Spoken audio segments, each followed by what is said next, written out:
Hey, hey, hey. Good afternoon, everyone. All right, I'm back. I'm back from vacation, so let's get on to work. We're going to be in Matthew chapter 14. We might start around, we'll start around 13. And what we're going to talk about today is don't fail the test. Don't fail the test. And for many of us, we are so close to being, we're so close to elevation that we can actually taste it. In fact, we're right there, but we got to have a test of faith to show do we really believe in the things of God.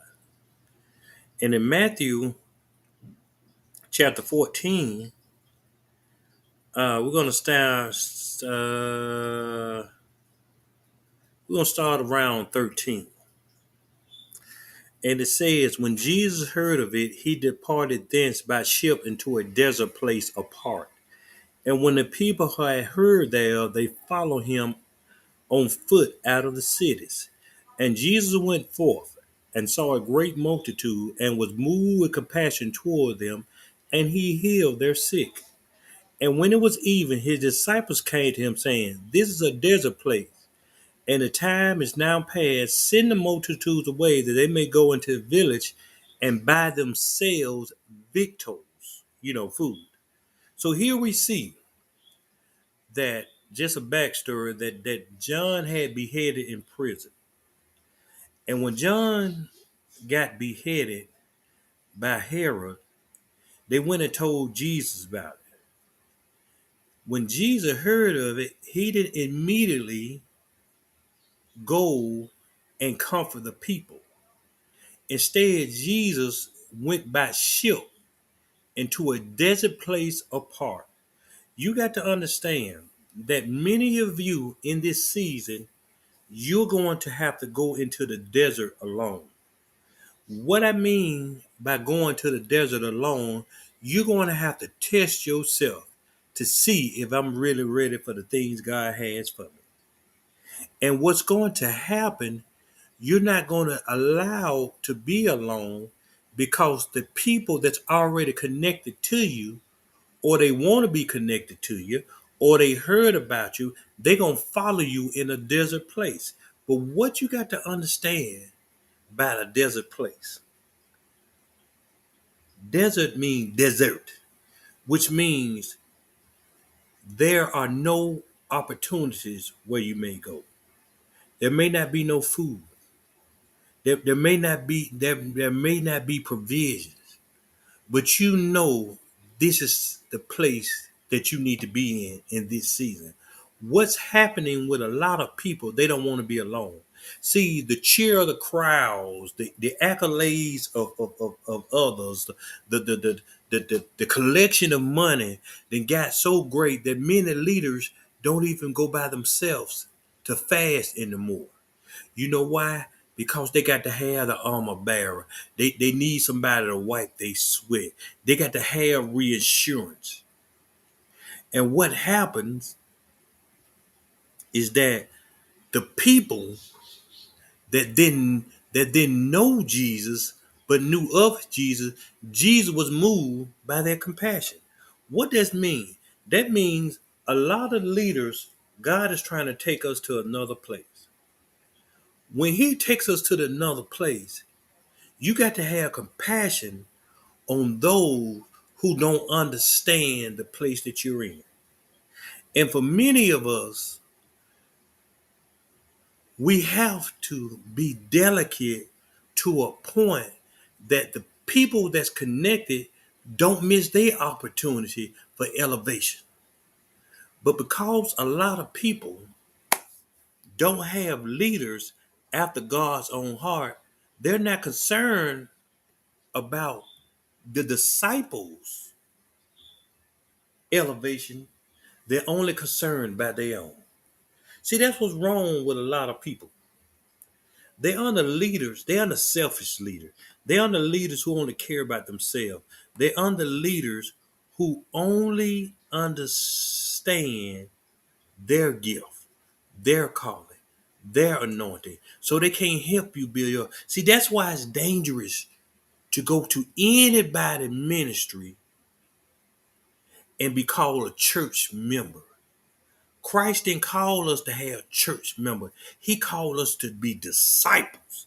See, that's what's wrong with that Stephanie Mitchell woman now. She got church members. See, and she don't want her church members listen to the truth that I preach. So she got to speak ill against me because she know in her heart is truth.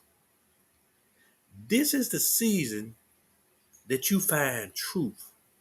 In finding truth, you find who you are in God. All right? Now we see in verse 15 that the evening has passed. And they're in this desert place. And what the disciples came to Jesus, he said, hey, it's dark, it's getting late. Put these people away so they can buy their own food. See, that's a selfish leader. See, I don't try to raise selfish leaders. I try to raise people to understand you got to be selfish to serve God. What that means, you got to constantly take what you need, what you want, what you need to obtain out the way to push toward the high calling in God. See, in a desert place, it gonna look dark. It gonna look like I can't find my way out. It gonna look like where I'm gonna get this help from. That's when you put all your faith in the man that called you. Verse 16 says, but Jesus said unto him, they need not depart. Give ye them to eat. And they say unto him, we have here but 5 loaves and 2 fishes. He said, bring them hither to me. And he commanded the multitude to sit down on the grass, and took the 5 loaves and the 2 fish, and looking up to heaven, he blessed and brake and gave the loaves to his disciple and to his and disciples to the multitude. See, it's a chain of events that has to happen in order to receive the blessings of God. We see Christ. Watch Christ. Watch what Christ did. He said, don't let them go nowhere. He said, I got to feed them. But watch this. What they said was, we only have 5 loaves and 2 fish. Christ said, bring them hither to me. See, what we miss is that when the disciples brought them, they said, we only got but 5 loaves and 2 fish. Christ don't count what's there. He counts what's coming there. That's why he said, he didn't say bring me them 5 loaves and 2 fish, because in his mind, he didn't see 5 loaves and 2 fish. He just seen people getting ready to get fed.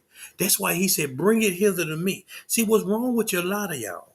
When God put the grace of giving on you, when God tell you to give something, whether it be money, time, or anything else, you know what you do. What I'm gonna have left. See, that's what these disciples did. We have but. Well, God, if I give this, I ain't gonna have enough to pay my car note. But I ain't gonna have enough to pay my rent. But I ain't gonna have enough to buy no clothes. But I ain't gonna have enough to buy food. See, it's so simple, but yet it's so hard to get the mentality. Stop looking at what you got left, because for many of you, now that you're looking at you got left, you count down to will you get any more. See, you taking a thought for your life. You taking a thought for what you eat, what you drink, because you looking at what you got, and now for many of you, I got a safety cushion. You can't serve God with a safety mindset. You can't. Paul put it best. Paul said he was so far out there, he said he feared for his life. Fear don't mean I'm serving God and I'm safe. So when you grab your little money and you put it away and you got a safety mindset just in case I need this. Just in case God let me do this. See, your just in case means I don't trust you, God. So then he said, tell him to sit down. See, once again, he didn't look at what he had. He looked at the instruction. And for many of you, God giving instructions, but you don't want to follow them because it bothers you. It bothers you when you ain't got enough money. It bothers you when you got to borrow from Peter to pay Paul and rob James so you can give it to Oscar. It bothers you that you live in check to check. You know why it's bothering you so bad? Because it's still you. I ain't get ticked at my wife, but I was upset. My security system went down, and I couldn't see my cameras. I said, so to myself, I said, dog, honey, I said, a storm must have came. I said, I said, all the cameras in the house went down. But then I forgot about it because, I'm having fun. And I went back to it. I said, honey, the camera's not up. I said, something going on. She said, oh, the internet part off. I said, why the internet off? Well, I told you I ain't having some, she said. I said, don't do that. I let her pay the bill. But in the summertime, she know y'all know working in school, y'all don't get that much money. So I said, well, I just pay the phone bill. If you didn't have enough for the cable, Dietrich ain't got enough for the cable, you got to pay the cable bill. It's simple. But watch this. Because you thought I might have looked at you another way. You thought what he gonna say, because, she probably squandered the money. I don't know, I don't know what you wouldn't be doing with money. But the fact of the matter I'm getting you, that's just like God. When we together, i.e. we married, you should never think I look any less of you by what you don't have or what you don't do. Because just like God, if he got it, I got it. If we married, I got it, you got it. And see, a lot of y'all haven't completely married to God because you look at, I got it, so I ain't got to worry about God giving it to me. But if I spend it, is God going to give it back?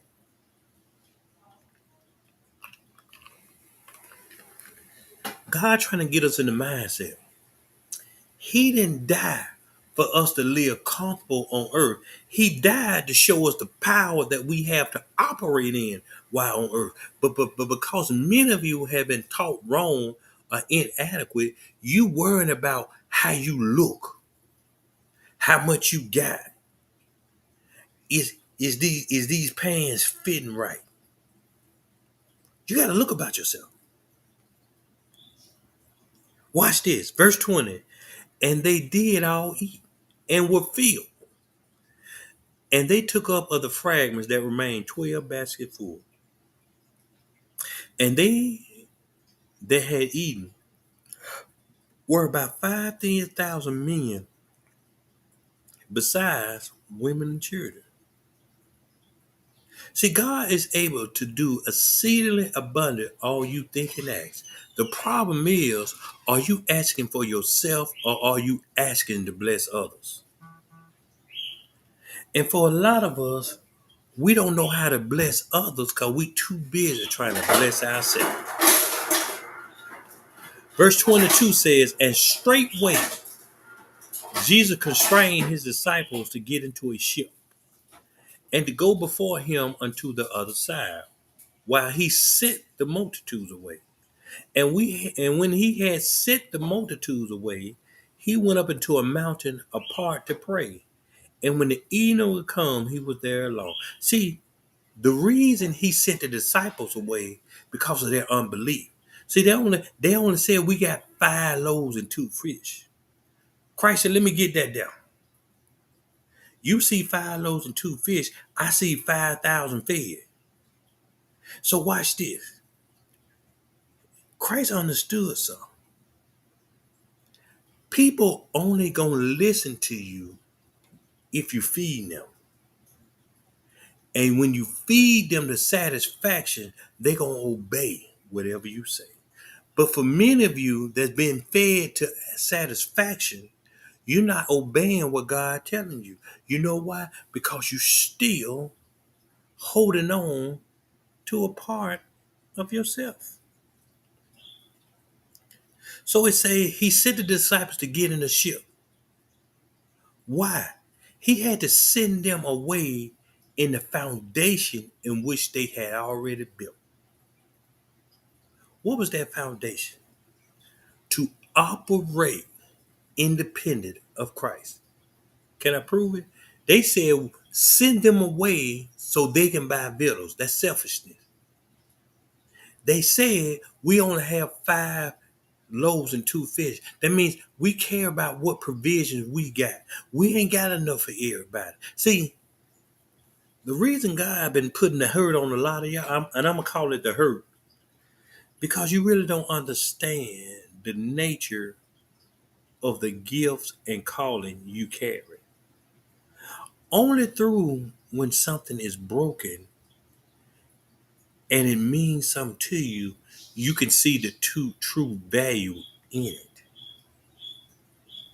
A lot of us don't see the true value in ourselves because we based our value off who we connected to, what kind of clothes we wear, what we drive, what church we go to, who we listen to. So our value is only as strong as who we perceive to be connected to.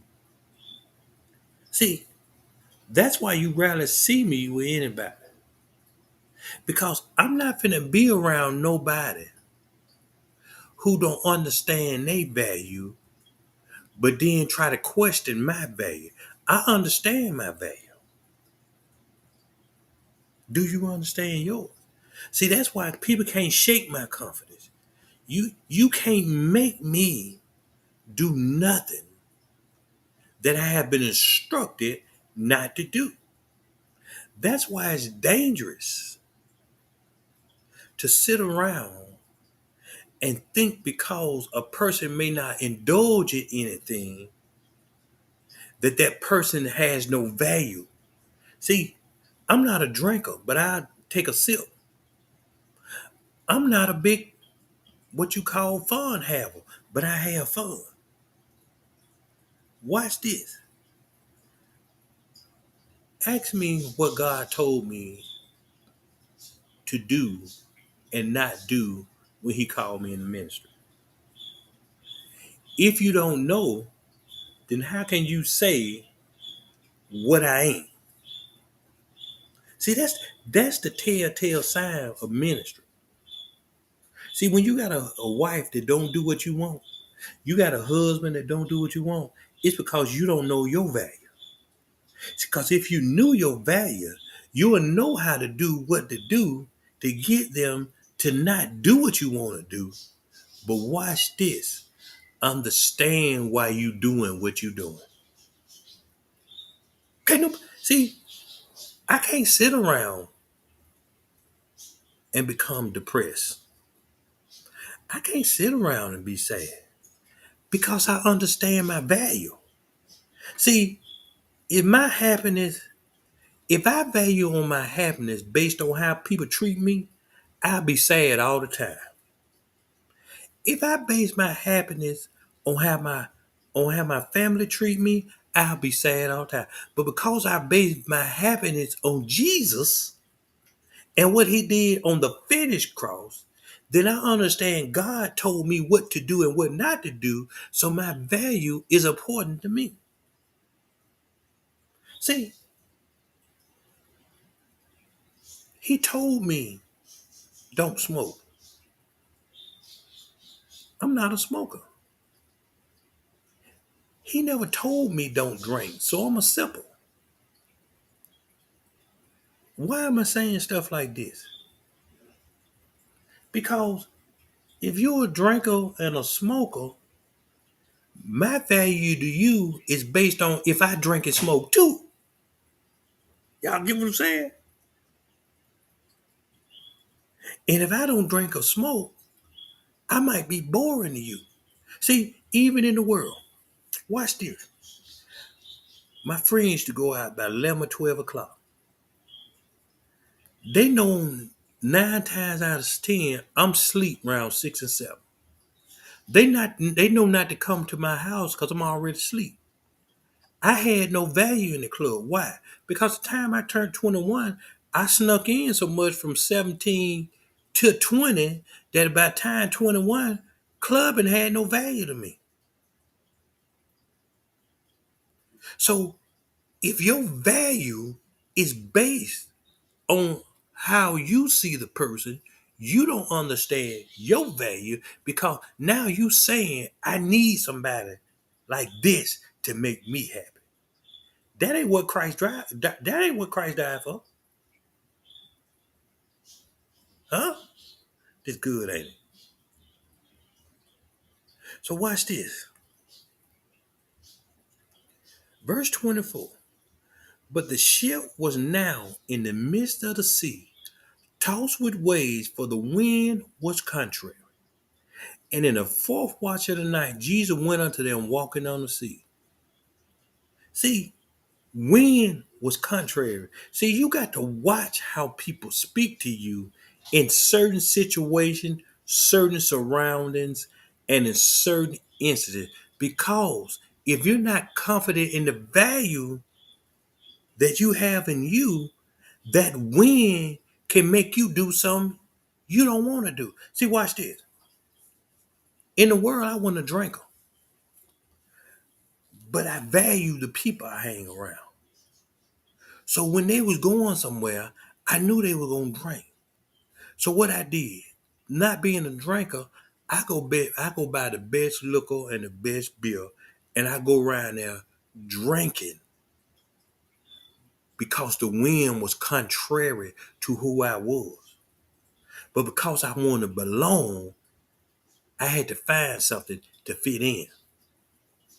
They didn't care about me, but they knew when Hubbard came around, he had the best.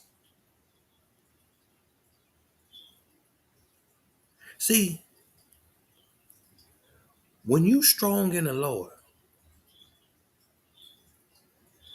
whatever people speak negative, it because they don't have no relationship with God to understand your nature. That's why I don't. That's why I don't say nothing about what people do.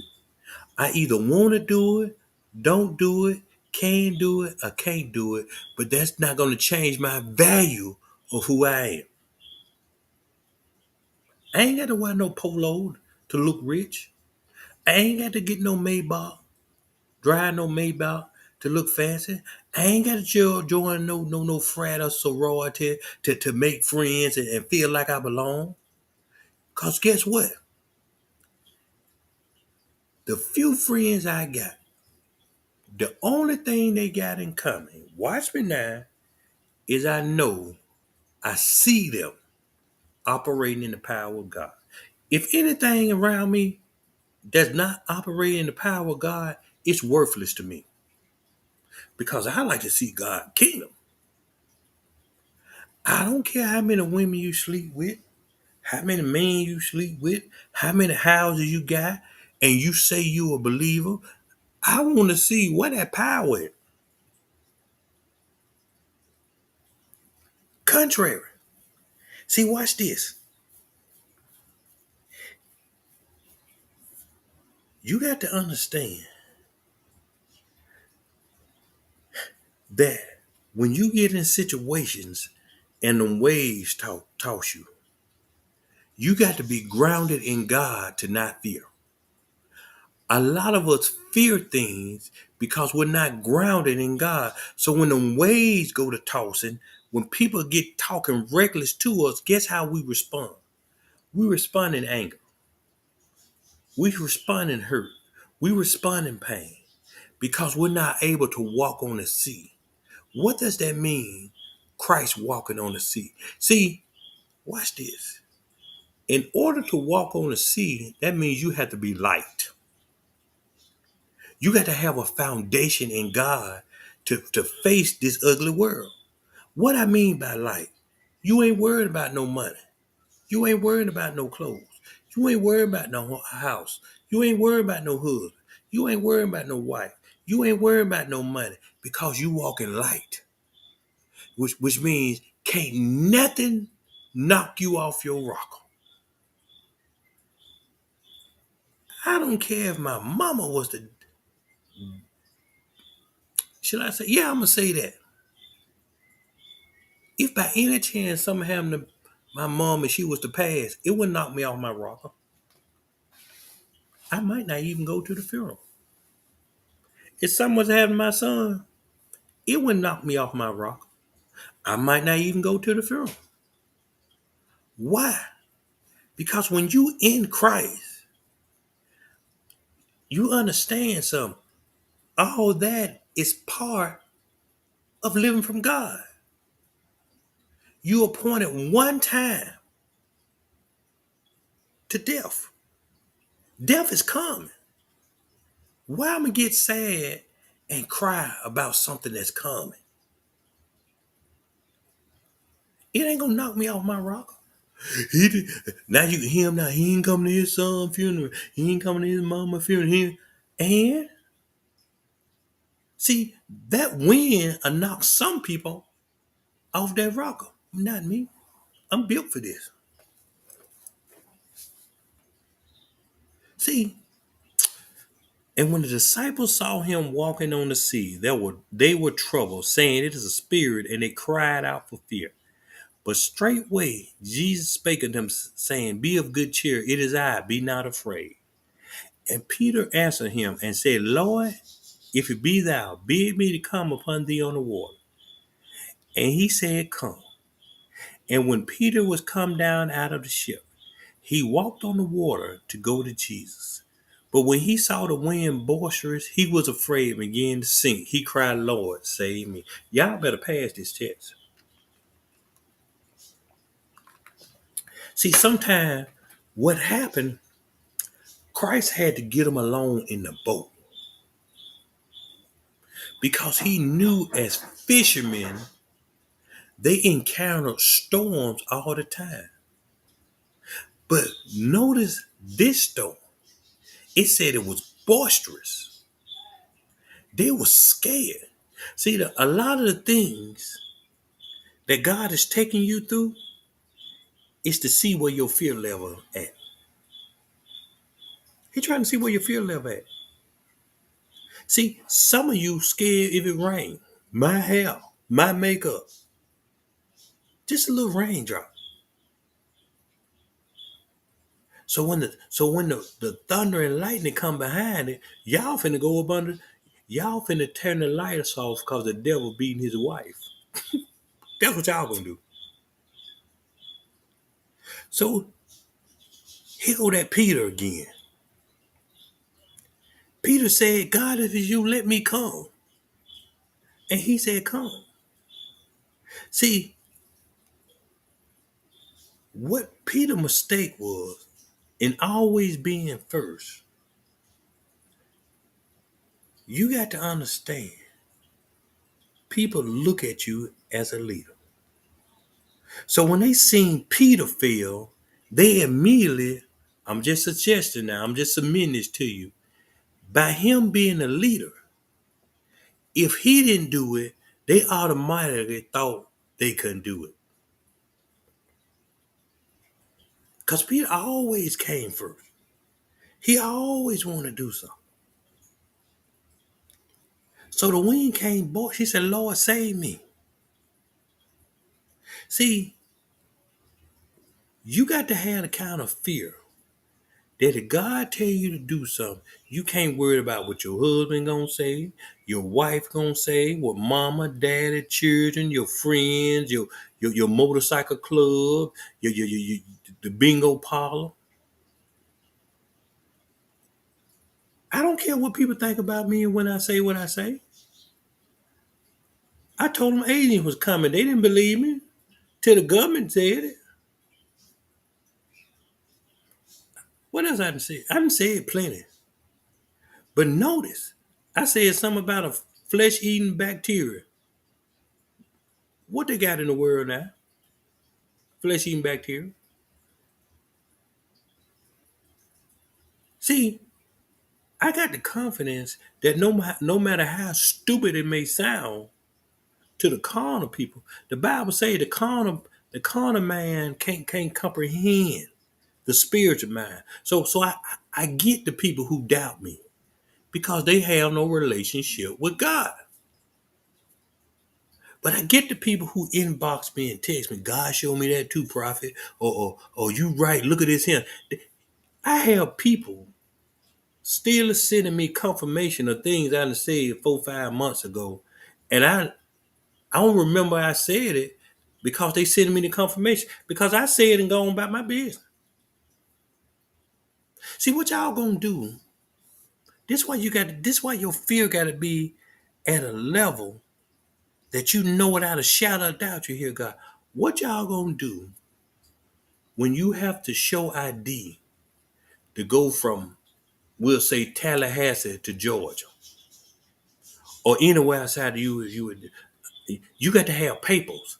But what y'all gonna do when you get to show these papers and they still won't let you through? Watch this, because they want your 15-year-old daughter, they want your 12-year-old son, and if you don't give it to them, they gonna take them and rape them and watch them, and then they gonna let you through and keep your kids. What y'all gonna do then? What are y'all gonna do then? See, y'all run around here for prosperity, and God releasing stuff that you can't fathom gonna happen. You gonna have to show papers to go to 30 minutes to the next state, and they don't want your paper because they want that little 6-year-old baby you got.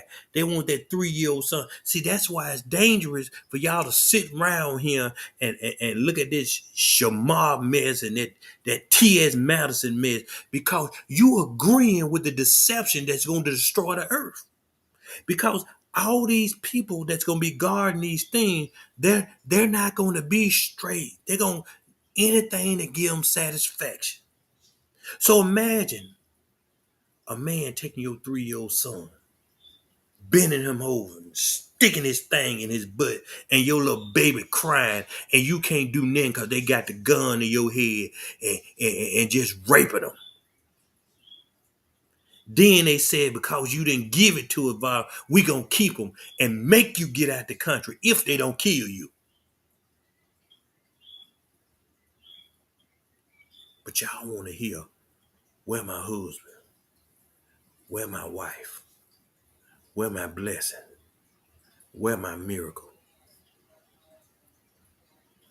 And the things that come to this world is going to destroy you as a person. What your faith in God gonna be then? When they take your 8-year-old daughter and stick their penis down her neck. Oh, what y'all gonna do then? Bless the Lord. Nope. You're gonna be scared like a cat. And immediately Jesus stretched forth his hand and caught him and said unto him, O thou of little faith, why did they doubt?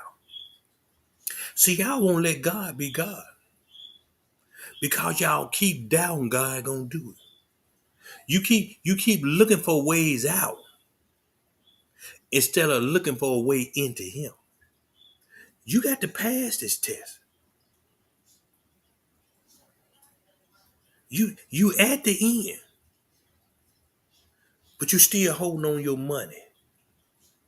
You still holding on to being not confident in yourself. You still holding on to memories that you should have been left go. Listen here. Y'all better pass this test. Because come September 17th, when we enter into this new year, it ain't gonna be nothing nice for many of you. Listen here, y'all be blessed. Have a good day.